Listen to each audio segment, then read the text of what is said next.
네, 4월 6일 시험 잘 치르셨나요? 시험 보시느라가 너무너무 애쓰셨고요.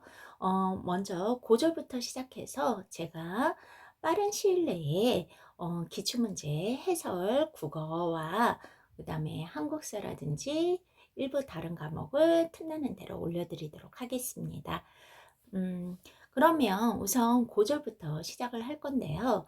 아무래도 중절 시험 보시고 나서 고절 시험은 어느 정도 나오나 궁금해 하실 분들을 위해서도 이 방송이 괜찮으실 것 같고요. 이 영상이 괜찮으실 것 같고요.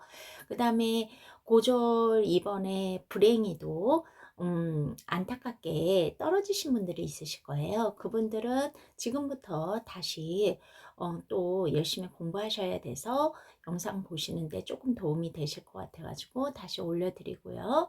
그 다음에 합격하신 분들 중에서 다시 한번 내가 뭐를 맞고 틀렸는지 확인해 보고 싶으신 분들에게도 적합하실 것 같아서 우선 고전 영상부터 올려드리기로 하겠습니다. 자, 시험 보시느라고 애쓰신 모든 분들께 파이팅을 한번 외쳐보고요. 그 다음에 한번 들어가도록 할게요.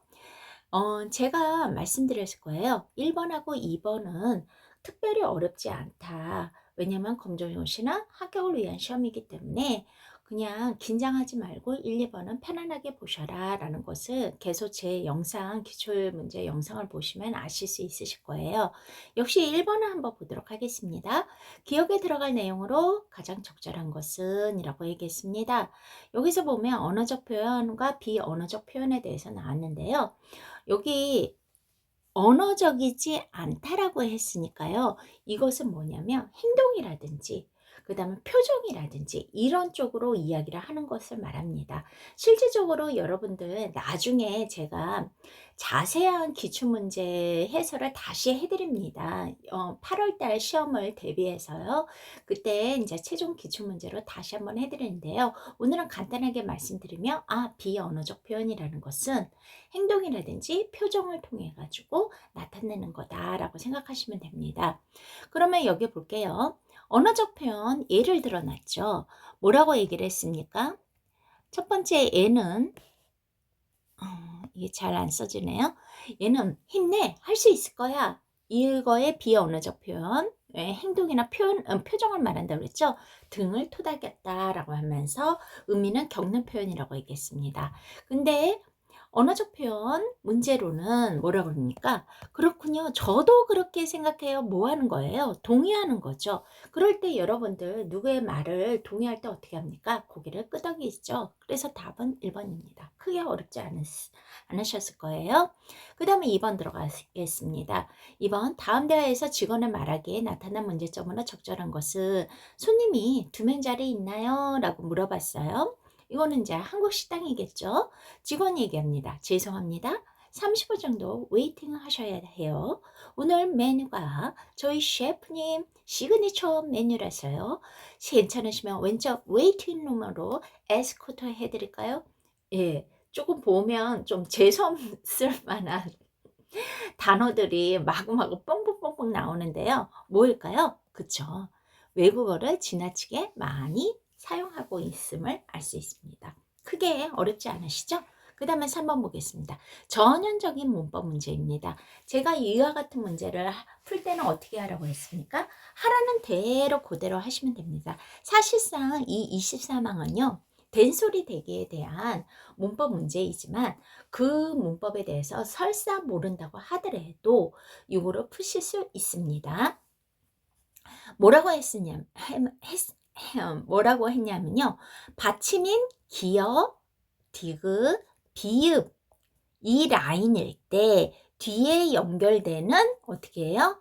기역, 디귿, 비읍, 시옷, 지읒이 나오면 이것이 뭘로 발음한다고요? 된소리로 발음한다고 했습니다. 우리나라 된소리는 5가지가 있습니다. 어떻게 있을까요? 쌍기역, 쌍디읒, 쌍비읍, 쌍시옷, 쌍지읒이 있죠.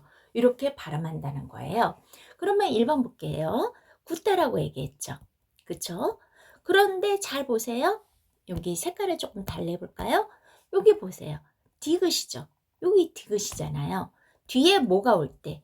디귿이 오면요. 발음이 어떻게 된다고요? 이 드귿이 뭘로 바뀐다고요? 발음이 굳다 된 소리로 바뀐다라는 겁니다. 이해되셨죠? 그래서 이거는 맞습니다. 그러면 하나만 더 해볼까요? 이번에는 낙지를 보겠습니다. 낙지. 발음해 볼까요? 기억이죠. 기억이죠? 그리고 그 다음 뒤에 지읒이 왔죠? 지읒이 왔죠? 그러면 이 지읒이 어떻게 바뀔까요? 쌍지읒으로 바뀌겠죠. 그러니까 발음이 어떻게 돼요? 낙지가 되겠죠. 역시 된소리로 발음되겠죠. 그런데 4번을 볼까요? 여러분, 요거 발음해 보세요. 여기 보시면 쌍격이죠. 여기 쌍격이 있습니까? 없습니다. 바로 답이에요. 발음은 어떻게 됩니까? 보끔이라고 발음이 됩니다.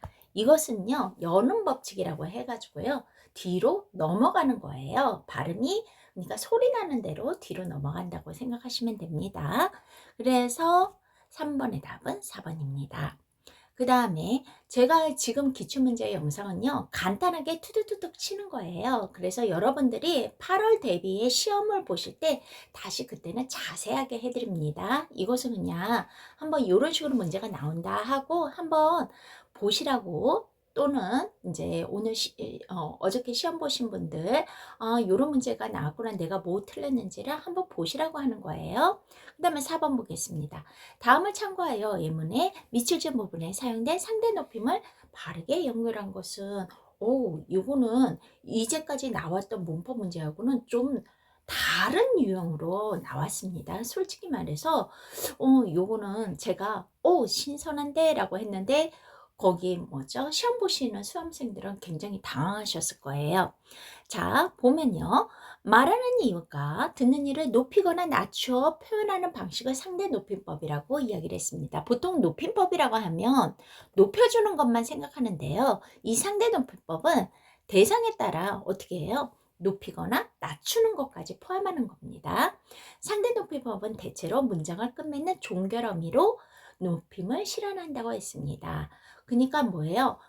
문장이 끝날 때 그 어미가 어떠냐에 따라서 이것을 결정한다고 이야기가 나왔네요. 종결어미에는 격시체와 비격시체가 있으며 다음과 같이 나눠진다고 그랬어요. 격시체에는 하십시오체, 이게 제일 높인 겁니다. 하하오체, 보통으로 높여주는 거죠. 하계체는 보통으로 낮춰주는 거고요. 헤라체는 아주 낮추는 거예요. 그리고 비격시체는 헤어체는 높여준다, 이거는 낮춰준다 라고 하는 거죠. 그래서 일반적으로 우리가 쓰는 거는 비격시체에 해당합니다. 그래서 여러분들 해체에다가 요자를 붙이면 해요체가 되거든요. 이런 거죠. 우리 공부해, 이러면 해체가 되는 거예요. 공부해요 하면 뭐가 돼요? 해요체가 되는 거죠. 이해되셨나요? 그래서 그러면 밥 먹어, 이러면 해체가 되고요. 먹어요 하면 뭐예요? 해요체가 되는 겁니다. 이해되셨나요? 자, 그러면 바르게 연결된 것을 찾으라고 얘기를 했습니다. 그러면 보세요. 1번. 할머니께서 진지를 드셨어요? 드셨어요? 하고 이야기를 했습니다. 죄송합니다. 제가 목소리가 항상 하이톤이라서 자꾸 높이게 의문형식으로 이렇게 끝을 올리게 됐네요. 할머니께서 진지를 드셨어요? 라고 얘기를 했습니다. 네, 이것은 아주 높일 때 쓰는 말이잖아요. 그러니까 하십시오체 맞습니다. 2번. 어머니께서도 공원에 가신대 라고 얘기를 했습니다. 여러분, 요거, 자, 이걸 높이면 어떻게 돼요? 가신대요. 네. 이러면 해요체, 빼면 해체. 이건 하오체가 아니네요. 그러니까 이것도 탈락이죠. 그쵸? 그쵸? 그 다음에 3번. 선생님께 먼저 과일을 드리시게 라고 이야기를 했습니다. 자, 여기 보세요. 개자로, 종결어미가 개자로 끝냈죠? 네, 하계체. 맞습니다. 그래서 답은 3번입니다. 자, 이해되셨나요? 그 다음에 5번 들어가도록 하겠습니다. 기억니은 디귿 리을을 한글 맞춤법에 맞게 고친 것은 이라고 얘기를 했습니다. 네, 나머지 기억니은 디귿은 다 맞습니다. 이건 맞는 거예요. 조심하세요. 그 다음에 리을에 뭐라고 얘기했냐면요. 며칠 뒤에 공자민이 다시 거라는 소문이 금세 불거져 나왔다. 네, 기본형은 붉어지다입니다. 이 붉어지다라는 뜻은요. 우선 물체의 거죽으로 된 게 둥글게 툭 삐어져 나오는 것을 붉어지다라고 얘기를 하기도 합니다. 그래서 헤어진 양말 밖으로 발가락이 붉어지다 이렇게 할 수도 있고요. 여기에서는 어떤 의미로 쓰였냐면요. 어떤 사물이나 현상이 두드러지게 커지거나 갑자기 생겨날 때 이렇게 얘기를 하는 겁니다. 가령 이런 거죠. 이슈제도에 대한 개혁 문제가 불거졌다 이렇게 얘기할 수 있습니다. 그래서 여기도 소문이 불거졌다 이렇게 해야 되니까 답이 4번이 되겠습니다. 그 다음에 6번 보겠습니다. 좀 지어보았습니다. 아까 지저분하게 많이 썼잖아요. 나는 가를 토대로 작성한 글이다. 물음에 답하시오 라고 했습니다. 그러면 이 나를요. 예, 나를요. 가를 토대로 해서 나를 만들었다고 얘기를 했습니다. 한번 보도록 하겠습니다. 가는 보니까 이러한 거를 이제 개요표라고 하거든요. 표같이 생겼잖아요. 그래서 서두, 본문, 맺은말로 이렇게 나눌 수 있네요. 그리고는 소도에서는 뭐라고 얘기했냐면 계절을 소재로 글을 시작하기로 했다고 했습니다. 계절 소재로 한다라고 이제 일단 생각을 해보시고요. 그 다음에 본문에서는 두 가지를 얘기했네요. 하나는 축제 안내를 할 거다. 우선 축제 안내를 하려면 날짜하고 장소를 밝힐 거고, 디귿에서는 뭐예요? 다채로운 행사가 준비되어 있음을 강조할 거다라고 얘기했습니다. 그러면 날짜하고 장소 나올 거고, 그 다음에 어떤 행사가 있는지 한번 봐야 되겠네요. 그리고 초대 말을 할 거래요. 가에서는 축제에 초대하는 내용을 정중하게 표현을 할 거고요. 나에서는 방문객에게 기념품 준다고 얘기를 할 거라고 얘기를 했네요. 그러면서 뭐라고 했습니까? 맺은 말에는 축제에 참여해서요. 즐거운 시간을 보내기를 바라는 내용을 강조한다고 이야기를 했습니다. 자, 그러면 어떤 식으로 가의 내용을 잘 파악을 했는지 보도록 하겠습니다. 자, 보도록 할게요. 모시는 글. 따사로운 햇빛이 반가운 듯 나무들도 꽃망울을 터뜨리며 완연한 봄이 되었음을 알립니다. 여기 계절 나왔네요. 더불어 설레는 마음으로 시작됐던 새학기도 어느덧 한 달이 지났습니다. 땡땡고등학교는 개교 50주년을 맞이했다고 이야기를 했습니다. 이를 기념하기 위해서 공연과 전시, 체험활동, 다채로운 행사 이렇게 한다고 이야기가 나왔네요. 그러면서 여러 가지 일로 바쁘시겠지만 학교 축제에 참석하셔서 자리를 빛내주시기 바랍니다. 잠시나마 일상의 스트레스를 날려버릴 수 있는 즐거운 시간을 보낼 수 있도록 열심히 노력하겠습니다. 작은 기념품도 증정할 예정입니다. 라고 얘기했습니다. 그러고는 뭐라고 또르르 얘기하고 감사합니다. 라고 얘기했어요. 그러면 6번을 보겠습니다. 기억 니은 득을 이을준 나에 반영하지 않은 것은 이라고 했습니다. 기억 한번 볼게요. 기억이 뭡니까? 계절을 소재로 글을 썼다. 여기 봄 나왔네요. 그러니까 이거는 아니죠. 그 다음에 니은 보겠습니다. 축제 날짜 및 장소 밝혔나요? 없죠. 그러니까 답이 니은이 되겠네요. 그리고 디귿의 다채로운 행사 여기 나왔으니까 아니죠. 그 다음에 기념품 증정한 거 리을에 얘기한 거 나왔으니까 이것도 아니죠. 그래서 답은 2번입니다. 그 다음에 7번 보도록 하겠습니다. 가에 들어갈 내용으로 조건에 따라 작성한 것과 알맞은 것은 이라고 얘기했습니다. 그러면 여기서 힌트를 주고 있습니다. 뭐예요? 비유법이 있어야 된다고 얘기했습니다. 대표적인 비유법으로는 뭐가 있냐면요. 직유법, 은유법, 의인법 같은 게 있죠. 물론 대유법도 있고 뭐 하루법도 있고 다양하게 있지만 이게 대표적입니다. 그 다음에 청약 문장을 사용한다고 얘기했습니다. 청약 문장은 뭐뭐 하자 또는 뭐뭐 합시다 꼴이 나와야 되는 거거든요. 그러면 이거를 먼저 살펴보는 게 낫지 않겠습니까? 그러니까 잘 보니까 뭐예요? 2번에 봅시다가 나오고 3번에 봅시다가 나오죠. 나머지들은 청유형이 없으니까 일단 탈락입니다.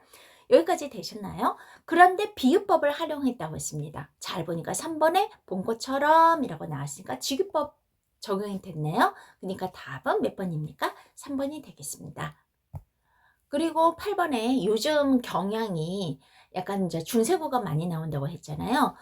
이번에는 훈민정음 언해가 나왔습니다. 잘 나오는 이렇게 작품들이 있다고 제가 기출문제 풀이할 때마다 말씀드렸는데요.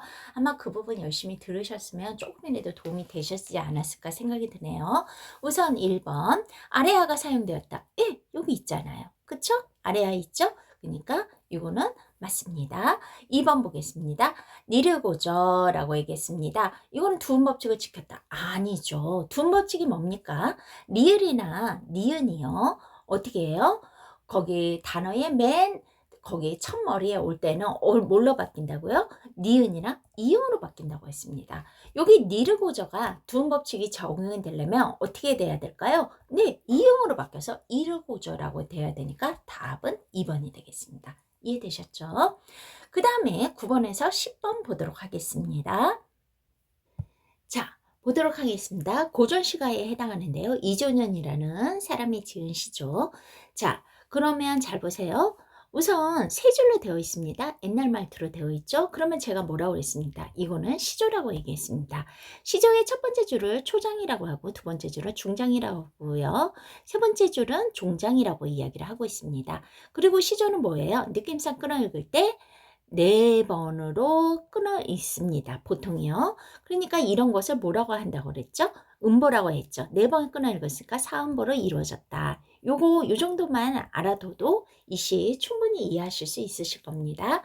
보겠습니다. 이화는 잘 모르시면 여기 밑에 보니까 뭐라고 되어 있어요? 1번에 백꽃이라고 했습니다. 아, 하얗게 핀 백꽃이요. 월백하고 달빛이 은은히 비치고요. 은한 잘 모르면 보시면 되겠죠? 은하수고요. 삼경은 뭐냐면요. 자정을 이야기를 합니다. 그래서 귀신이 나오는 시기 있잖아요. 딱 12시 전후요. 삼경일 때 자정을 알리는 때에 일지춘심을, 그러니까 일지는 하나의 나뭇가지라고 여기 나와 있죠. 그러니까 배나무 가지 끝에 맺힌 거기 뭐예요? 맺힌 봄의 정서를 자규는 두견새를 말합니다.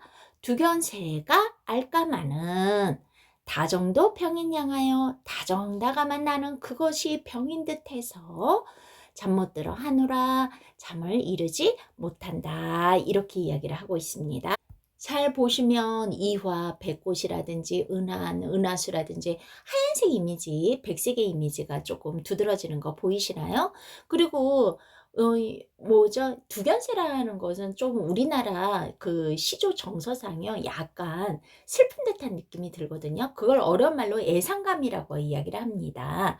그런 것도 좀 느껴지고요. 한마디로 봄밤에요. 지금 분위기가 되게 좋아요. 분위기가 그러니까 약간 몽롱하면서 이렇게 분위기 타는 그런 느낌이에요. 거기에 이제 소리까지 두견새가 이제 거기 새소리도 약간 들리고 그러니까 어떻게 해요? MBTI F이신가? 약간 음 지금 봄밤에 슬픈 분위기를 살짝 느끼면서 잠 못 자고 이러고 있는 것을 보고 있습니다. 그러면 이거와 관련된 주제가 뭘까요? 한마디로 봄밤의 애상적인 정감, 감정 이런 것을 이야기를 하고 있습니다. 자, 그럼 9번 볼게요. 윗글에 대한 설명으로 적절하지 않은 것은 이라고 했습니다. 1번 사음보의 율곡이 드러나고 있다. 네, 맞죠. 그 다음에 후렴구 있습니까? 후렴구라는 것은 무엇입니까? 여러분들 애국가 부를 때 거기에 반복되는 그 부분이 있잖아요. 그런 게 후렴구잖아요. 여기 있습니까? 없죠. 그러니까 답이 2번이고요. 10번 위그레 하자에 대한 설명으로 가장 적절한 것은 한마디로 뭐예요? 지금 봄밤에 혼자서 삘 받아가지고 있는 거잖아요. 즉 봄밤이 느끼는 애상적인 정서를 나타내고 있습니다. 애상적인 건 약간 슬픈 감정 이런 거라고 생각하시면 돼요. 그 다음에 11번에서 13번은 보도록 하겠습니다. 항상 마지막을 제가 보라고 했습니다. 뭐예요? 성석재 씨가 지은 한만근은 이렇게 말했다라고 얘기했습니다. 그러면 한만근이란 이 사람이 이 소설에서 되게 중요한 사람 중에 하나이겠네요. 이 사람이 이렇게 말했다고 했으니까요. 그러면 한번 들어가도록 하겠습니다. 자, 여러분, 항상 제가 기출문제에서 말씀드렸다시피 생소한 만약에 소설이나 문학작품이 나오면 걱정하지 말라고 했습니다. 왜요? 일단은 줄거리 문제가 나올 수밖에 없어요. 왜냐하면 출제위원들도 이거 공부하지 않은 부분에서 나와가지고 혹시 수험생들이 당황하지 않을까? 이런 거를 생각하기 때문에 제일 그럴 때 나올 수 있는 게 뭐예요? 이해를 하나하나 체크하는 거거든요. 그게 바로 줄거리 문제입니다. 그래서 시간을 두고 한번 읽어보시면 조금이라도 도움이 되실 거예요. 자, 들어가겠습니다. 이장은 민씨를 흘기듯 노려보았다라고 얘기했어요. 그러면 이장하고 민씨하고 지금 갈등이 일어나겠네요. 벌써 11번 문제 풀 수 있겠죠? 대화를 통해서 인물 간의 갈등을 드러내고 있다. 이게 답이네요. 벌써 나오죠? 왜 농민 보고 농민 권리대회에 꼭 나오라고 했는데 뭐가 잘못됐나?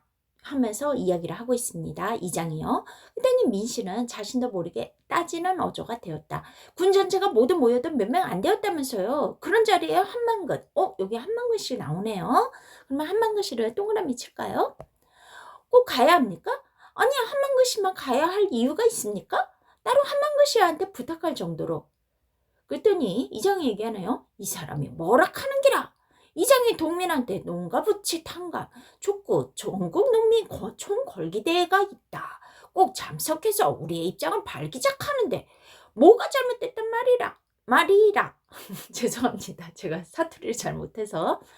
잘못이라는 게 아니고요. 다른 사람들은 다 돌아왔는데 왜 한만그씨만 못 오고 있나 하는 겁니다. 내가 왔나? 읍에 가보이. 장날이더라고. 보나마나 어디서 술 처먹고 주질러 앉았을 기라. 백리길을 김은기를 끌고 갔으니 시간도 많이 걸리끼고 다른 사람들은 말이 없고 민씨와 이장만이 공을 주고받는 꼴이 되었다. 그러니까 서로 투닥투닥 거리면서 싸우고 있는 거겠네요. 글쎄 그 자리에 꼭 한만그씨만 경운기를 끌고 갔어야 했느냐 말입니다. 그것도 고장난 경운기를요. 자, 여기에서 보면 이 한만글씨가 어디를 난리가 났습니까? 굉장히 길죠? 농가 부채 탕감 촉구 전국 농민 총궐기대회가 있다고 얘기했습니다.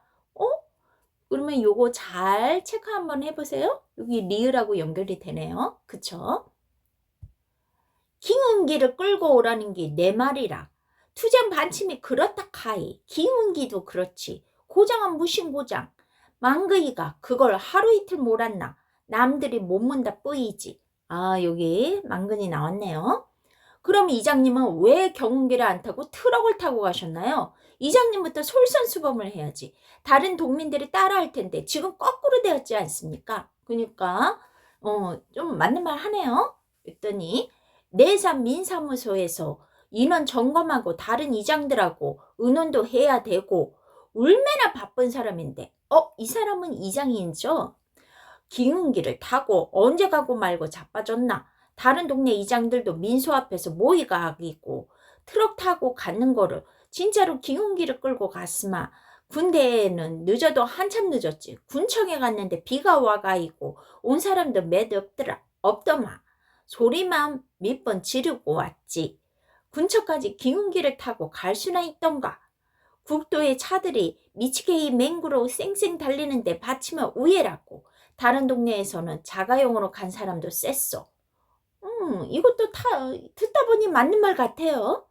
그러니까 국도를 갈 때는 여러 사람이 한꺼번에 경운기를 여러 대 끌고 가자는 거였지 않습니까? 시위도 하고 의지도 보여준다면서요. 허허, 나 참. 그랬군요. 그랬더니 아침부터 바쁜 사람 불러댔는 토이 사람 말을 알아듣도 못하고 엉뚱한 소리만 했어. 누구 맹구로 반동가리가 났나? 기어이 민씨는 버럭 소리를 지르고야 말았다. 반편은 누가 반편입니까? 이장이니 지도자니 하는 사람들이 모여서 방침을 정했으면 그대로 해야지. 양복 입고 자가용 타고 간 사람은 오고 방침대로 경운기 타고 간 사람은 경운기 탄 사람이 누굴까요? 한만근이겠네요.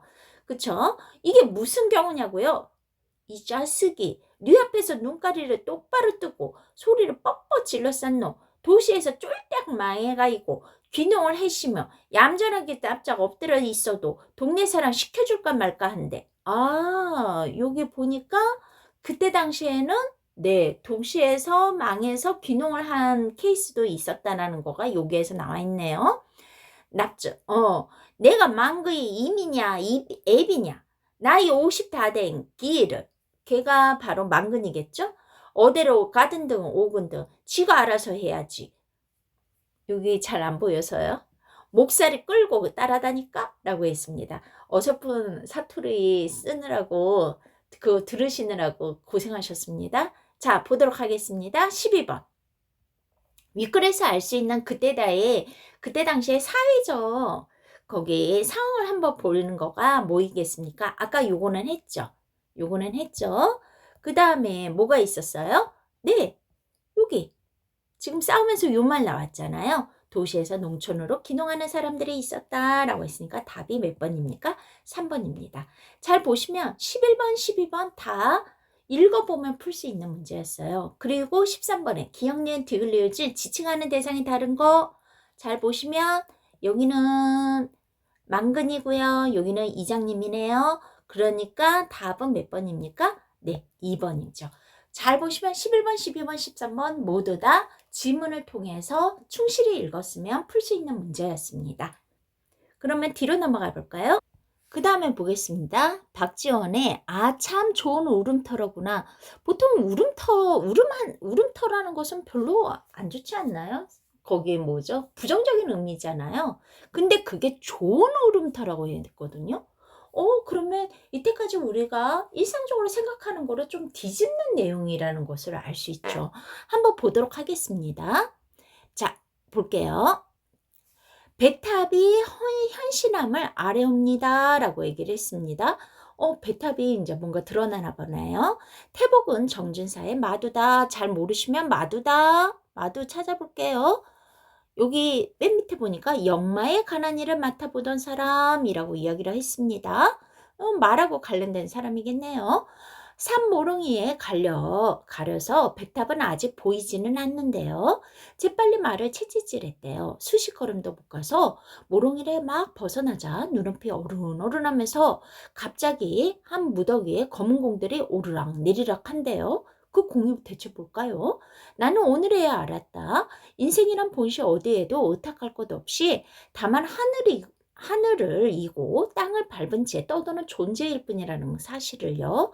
말을 세우고 사방을 돌아보다가 나도 모르는 사이에 손을 들어 이마에 얹고 이렇게 외쳤대요. 와, 여기 참 훌륭한 울음터러다 라고 얘기했어요. 훌륭한 울음터러다. 크게 한번 통곡할 만한 곳이구나 이렇게 얘기를 했대요. 그랬더니 다른 사람이 들어도 좀 이상하잖아요. 정진사가 이렇게 묻죠. 아니, 하늘과 땅 사이에 툭 트인 경계를 보고 벼랑간 통곡을 생각하시다니 무슨 말씀이신지요?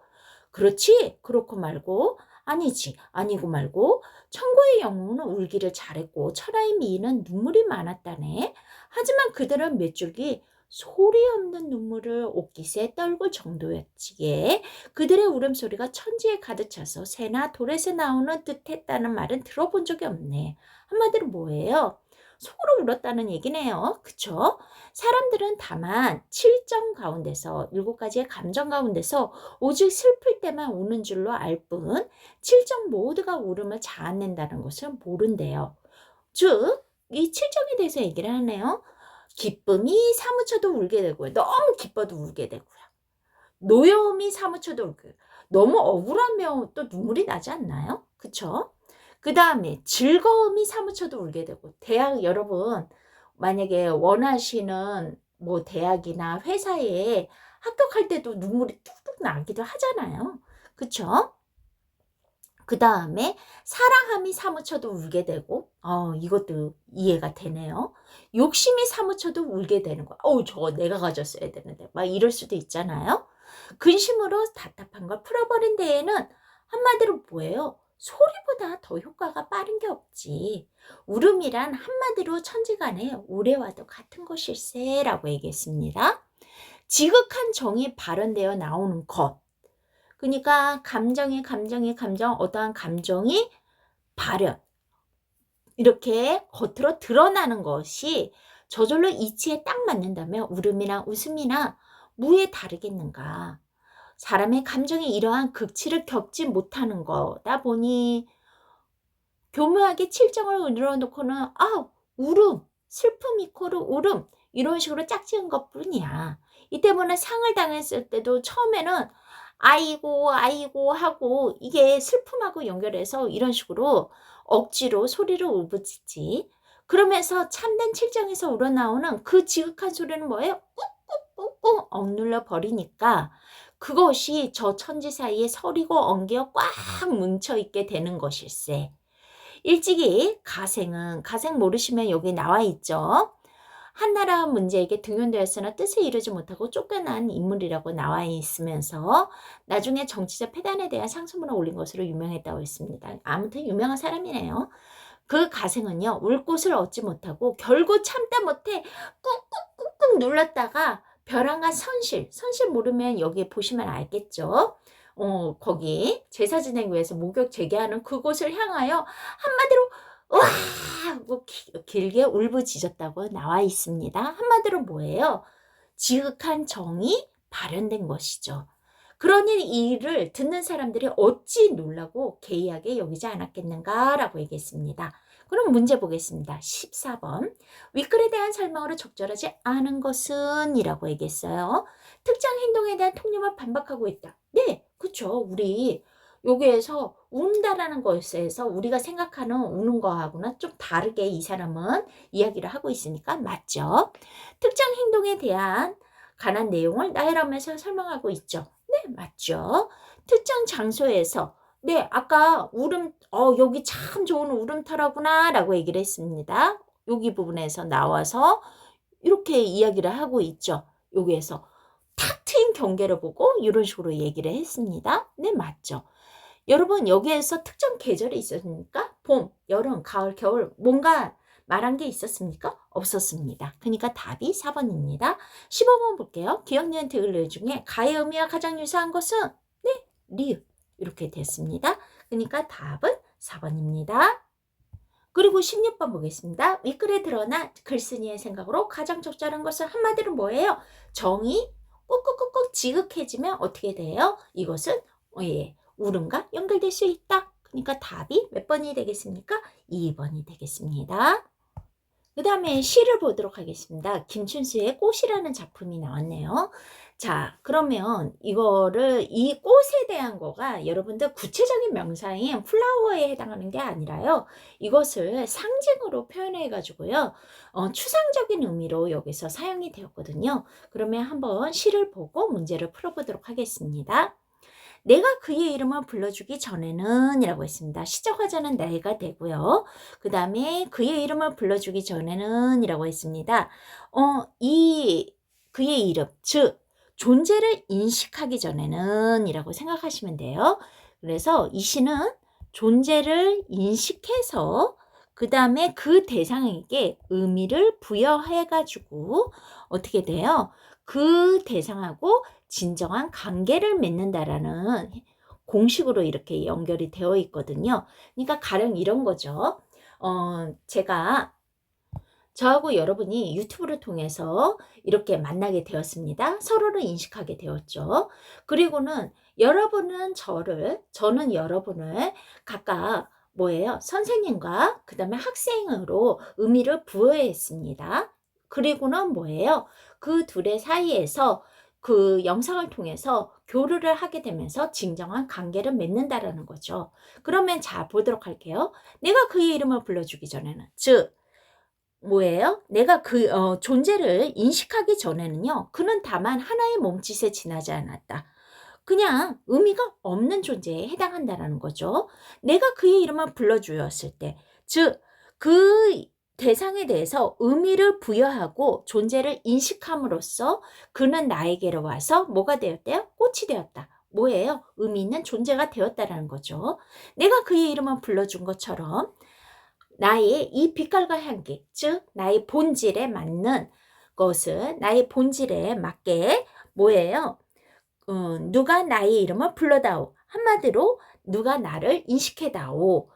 그러면 그에게로 가서 나도 그의 뭐가 되고 싶대요? 꽃이 되고 싶다. 의미 있는 존재가 되고 싶다라고 얘기했습니다. 우리들은 모두 무엇이 되고 싶다? 한마디로 의미 있는 존재가 되고 싶다. 너는 나에게, 나는 너에게 잊혀지지 않는 하나의 눈짓이 되고 싶다. 한마디로 뭐예요? 의미 있는 존재가 되고 싶다라고 얘기했습니다. 그래서 몸짓은 의미 없는 존재를 말하고요. 무엇이라든지 눈짓이라든지 꽃은 의미 있는 존재를 말한다는 것을 알 수가 있죠. 이해되셨습니까? 그러면 한번 들어가겠습니다. 17번 위크레 표현 설득증으로 가장 적절한 것은 유사한 식구를 반복해서 운율을 형성하고 있다. 어떠한 식구가 반복이 되면요. 그게 리듬화 돼가지고요. 운율을 느낄 수밖에 없거든요. 근데 여기 한번 잘 보세요. 어떻게 되어 있어요? go 싶다, go 싶다. 이렇게 나오는 거 보이세요? 이것만으로도 충분히 운율이 형성되고 있죠. 그러니까 17번의 답은 1번입니다. 18번 보겠습니다. 위클의 화자가 추구하는 삶의 모습과 가장 가까운 거 뭐예요? 진정한 관계를 맺는 거입니다. 그래서 답은 3번입니다. 그 다음에 보기는 A를 재구성한 거라고 얘기를 했습니다. A의 기억, 니은, 디귿리을과 보기에 밑줄진 부분을 대응시켰을 때 적절하지 않은 것은 이라고 얘기를 했습니다. 자, 볼게요. 내가 구슬을 꿰기 전에는 이라고 했습니다. 꿰기 전? 꿰기 전은 불러주기 전에는 이라는 말이랑 똑같은 거거든요. 그래서 요거는요. 꿰기 전에 해당하는 거가 아니라 뭐예요? 구슬하고 연결을 해줘야 되겠죠. 기억은 그의 이름 여기에 해당하니까요. 그래서 답은 몇 번입니까? 1번. 나머지들은 체크해 보시면 되겠습니다. 그 다음에 보면 최재호 씨의 평균의 시대가 가고 있다라고 얘기를 했습니다. 그러면 이 말은 뭘까요? 평균의 시대가 가고 있다? 그러면 요거가 뭔가 평균하고 상관없이 간다라는 거니까 이게 개성화가 되나? 아니면 다양화가 되나? 한번 생각을 해보시면 될 것 같아요. 들어가 보도록 하겠습니다. 주어진 자료들을 대표하는 값으로 가장 유명하고 많이 활용되는 게 평균이래요. 그렇죠. 뭐 보통 이제 보통 사람들 평균 막 이런 식으로 많이들 얘기하니까요. 한 집단은 평가할 때 또는 다른 집단과 비교할 때 평균은 유용한 수단이 되죠. 그러나 평균이 대상을 잘 반영하는 대표값이라고 판단하기 위해서는요. 전체 자료의 다양한 변수와 양상을 먼저 검토하는 것이 필요하다라고 얘기했습니다. 그러니까 전체 자료의 다양한 변수 그 다음에 어떠한 양상을 먼저 검토하라고 이야기를 하고 있네요. 이런 점을 고려하지 않고 평균을 대표값으로 삼으면 사실을 잘못 이해할 수도 있다고 했습니다. 우리나라는 사계절이 뚜렷한 나라래요. 겨울에는 영하 10도 이하가 되고요. 여름에는 30도 이상의 고온이 여러 날이 지속되기도 하죠. 이 때문에 우리나라 사람들은 사계절별로 옷을 준비해야 된단 말이에요. 그에 반해 미국의 하와이 지역은요. 월별 평균 기온이 거의 변동이 없이 유지가 되죠. 그래서 보통의 경우는 반팔옷으로 대부분의 시간을 지낼 수 있다고 합니다. 만일 미국 하와이 지역의 사람이 우리나라 연평균 기온이 12.5도라는 말만을 들었을 때는 어떤 생각을 할까요? 자기네 지역보다 갱 1년 내내 춥구나 이런 식으로 평균치로 생각해가지고 그렇게 오해할 수 있지 않겠어요? 그러면서 여기에 하와이에 대해서 예를 들어 놓고 있네요. 그쵸? 하와이의 사례를 얘기하고 있네요. 그렇다면 월별 평균 기온만으로 충분할까요? 그렇지 않을 수도 있어요. 우리나라에서는 환절기에 감기 환자가 많아집니다. 그 이유는 낮과 밤의 기온차가 매우 심하기 때문이죠. 그래서 우리가 보통 여행을 갈 때는요. 해당 지역, 해당 기간의 평균 기온만이 아니라 하루에 최고와 최저 기온을 알아야 하죠. 특히 요즘 같은 이제 거기 뭐죠? 계절이 바뀔 때 그 일도차가 굉장히 크잖아요. 그러면서 즉 자료의 범위를 정해서 다양한 요소들도 다 고려해야 된다는 거죠. 평균은 편리한 방법을 다양하게 사용할 수도 있지만 대표값으로 이렇게 무작정 잘못 사용하게 되면 사실을 정확하게 판단하지 못하게 만들 가능성이 매우 높다고 얘기했습니다. 현대사회는 점점 더 많은 변수들에 의해서 다변화, 즉 다양하고 복잡해지고 있습니다. 이는 평균의 시대가 가고 있음을 나타내고 있죠. 제목이랑 연결되네요. 따라서 평균값을 이용하기에 적절한 상황과 적절하지 않는 상황도 다 파악하고요. 전체 자료를 어떻게 해야 되겠대요? 세분화하고 이해하고 분석하는 태도를 지녀야겠다고 이야기했습니다. 이 부분이 이제 이 사람이 좀 말하고자 하는 부분하고 좀 가까워지네요. 그러면 20번 보겠습니다. 윗글의 내용 전개 방식으로 가장 적절한 것은 구체적인 사례를 제시하고 있다. 네, 맞죠? 하와이 기억나세요? 위에서요. 그 다음에 21번 가의 이유로 가장 적절한 것은 이라고 했습니다. 가는 이는 평균의 시대가 가고 있다. 제목이랑 똑같은 거죠. 이유가 무엇이라고 생각합니까? 네, 뒤에 나왔잖아요. 그래서 답은 몇 번이라고 했을까요?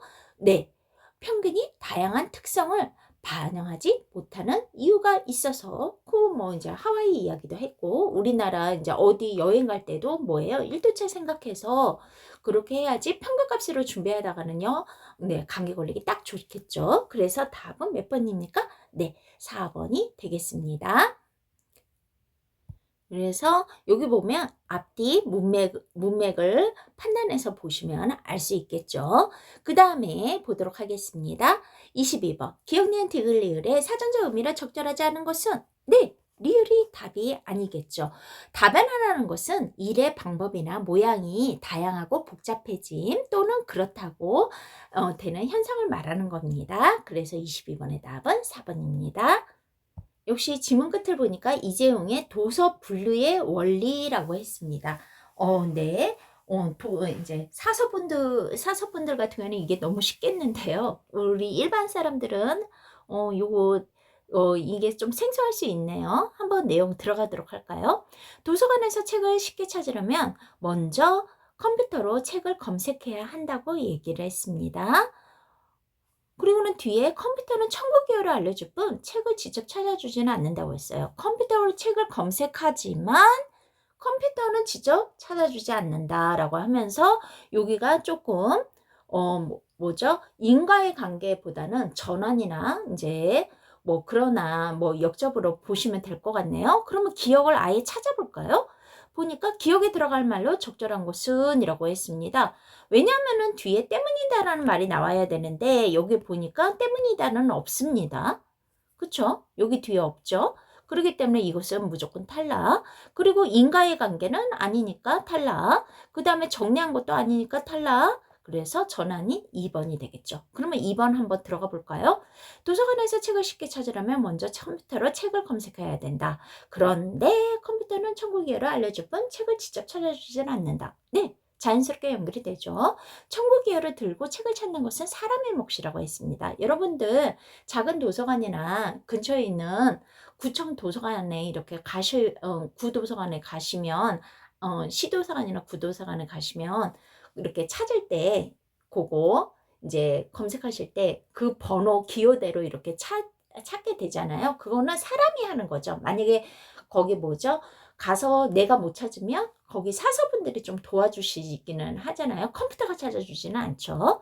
그러면 볼게요. 천국 기호가요. 이와 같을 때 만약에 예를 들면 이와 같을 때라고 생각해야 되는데 자, 볼까요? 이와 같지는 않고 요거를 찾는 거네요. 보니까요. 410.912 지읒 794 시옷시인 책이 필요하다면 먼저 410대 번대에 책이 있는 책장을 찾아야 된다고 했습니다. 그래서 옆면에 400에서 413.8이라고 적힌 책장을 발견했다면 이 안에 이 번호가 들어가죠. 그쵸? 이 안에 들어가죠. 여기 포함이에요. 410-912에 해당하는 책은 이 책장에 어디에 해당할 가능성이 높대요? 오른쪽에 있을 가능성이 높다고 이야기를 했습니다. 왜냐하면요. 분류 기호가 낮은 책부터 왼쪽에서 오른쪽 방향, 왼쪽에서 오른쪽 방향으로 책을 이렇게 꽂기 때문이래요. 또 맨 위층에 있는 책일수록 분류 기호가 이쪽은 낮고요. 기호가요. 이쪽은 뭐예요? 커진다고 얘기를 했습니다. 그러면서 여기는 이제 분류 기호에 해당하는 거죠. 분류 기호.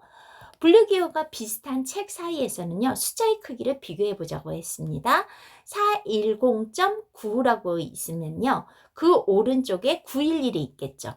여기가 410.9가 있으면 그 오른쪽에 410.911이 있고 그 다음에 410.912는 더 오른쪽에 있겠죠. 모든 숫자가 같다면 만약에 이 숫자마저도 같다면 국어 사전처럼 기역, 니은, 디귿 순서 내지 자음의 순서 내지 모음의 순서대로 비교하면 된다고 했습니다. 이것은 이제 사전의 순서가 되겠죠. 그 다음에 청구기호 앞에 한글이나 영어 알파벳이 붙어 있는 경우가 있는데 이거는 뭐라고 부른다고요? 별치기호라고 합니다. 뭔가 별도의 의미가 되겠네요. 이는 책의 특성이나 이용 목적에 따라 이거는 따로 이렇게 알파벳이 붙어 있거나 뭐 한글이 따로 붙어 있을 경우에는 보관한다는 뜻이래요. 그래서 예를 들어 어라고 적힌 책은 일반 자료실이 아닌 어느 자료실에 있다요? 어린이 자료실. 아마 이 어가 어린이에 해당하나 봐요. 그래서 여기도 어가 되네요. 어는 별치기호가 되겠네요. 그리고는 뭐라고 되어 있습니까? 한 명의 저자가 같은 제목의 책을 연서물로 내는 경우에는요. 뭐예요? 네, 기호, 짝대기 옆으로 띡 하는 기호를 도서관에서 같은 책을 여러 권 보관한다면 똑같은 책이니까 이코르 표시가 되어 있네요. 분리하기도 한다. 그래서 그 다음에 이런 식으로 표현되어 있는 것이 되어 있는 표시는요.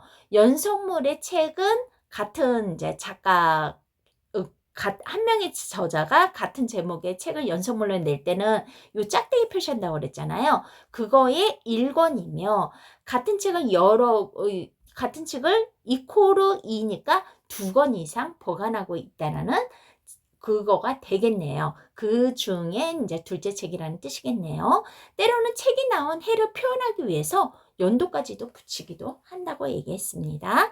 그러면 24번 윗글을 읽고 이해한 내용으로 적절하지 않은 것을 찾으라고 했습니다. 자, 책이 나온 연도를 청구 기호에 붙이기도 하는구나. 네, 여기 있네요.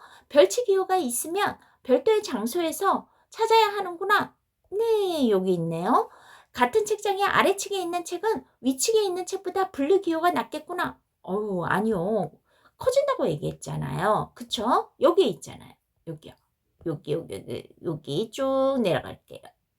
여기 요 부분에 해당하니까 답은 몇 번입니까? 3번이 되겠죠. 25번 윗글의 내용을 바탕으로 우리 보기책을 책장에 꽂아보자고요. 315.741이라고 했습니다. 315.741은 여기 사이에 있네요. 그쵸? 그러면서 비읍이라고 했네요. 여기는 미음이고 여기는 시옷이네요. 그러면 비읍은 여기 들어가야 되겠죠. 그쵸? 그래서 혹시 모르니까 역시 숫자 충분히 들어가고요. 그쵸? 그래서 답은 몇 번입니까? 21번에 3번이 되겠습니다. 네.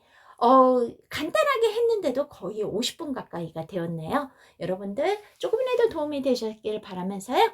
나중에 이제 우선 합격하신 분들, 거기 가다반으로 합격하신 분들은 축하를 드리고요. 안타깝게도 이번에 고배를 맞으신 분들은 다음 8월에 다시 만나도록 하겠습니다. 그리고 중졸 시험 즐겁게 보시고 이거 예습 삼아서 보신 분들에게는 8월까지 우리 다시 열심히 공부하도록 해요. 네, 수고하셨습니다.